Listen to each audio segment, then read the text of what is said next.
Really?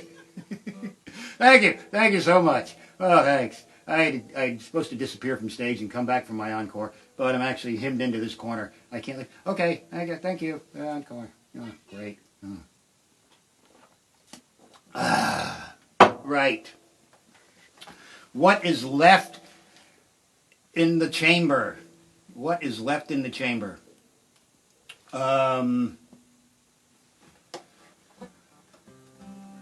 Pick a career, folks. Pick an occupation. You know, a lot of my live show is getting to sing to people and about what they do, and obviously can't do that here. So I'll do this song, and it's for the nurses. It's for the husbands of the nurses. Actually, it'd be too sycophantic to do a song for the nurses. This is actually, I've already put this up, but it probably needs to be sung again. So for everybody in the NHS, carers, nurses, workers, people in the front line, trust me, even in those gowns and masks, you're still sexy.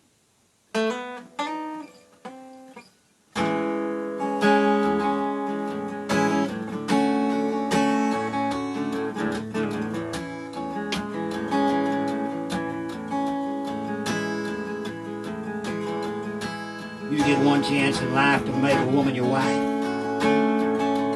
Make it a nurse.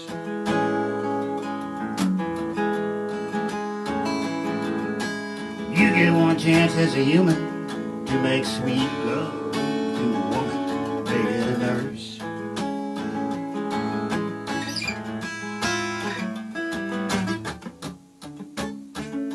She's got no expectations. She won't judge you when you're nude. 'Cause Lord knows that woman has seen so much decrepitude.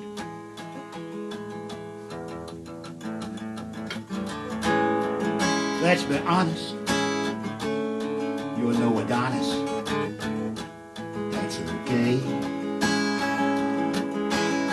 Yeah, you may be skinny, you may be flabby, but to her you're not too shabby compared to what she sees every day.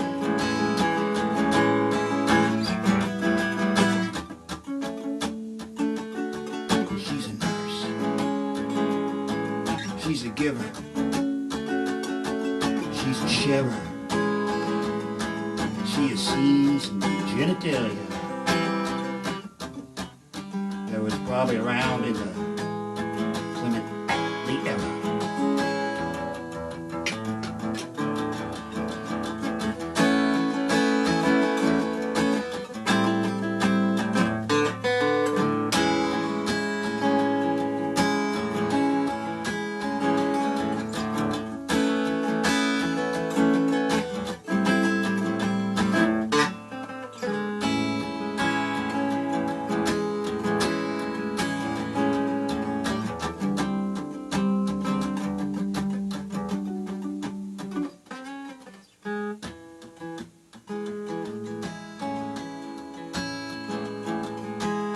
Tonight when you lie beside her, do your best to satisfy her. She won't make a fuss.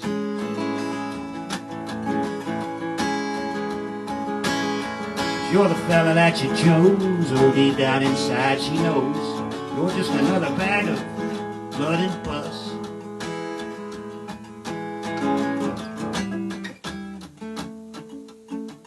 She's a nurse. Things could get a whole lot worse, but she's averse to seeing you in a hearse. She's a nurse.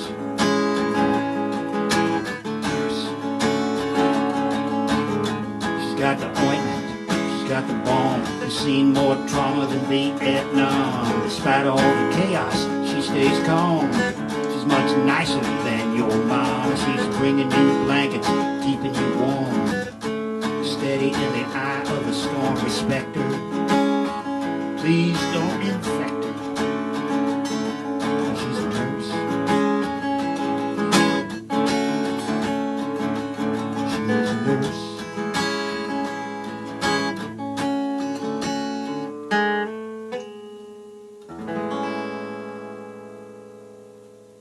Thank you very much. Good night. How much was that guitar?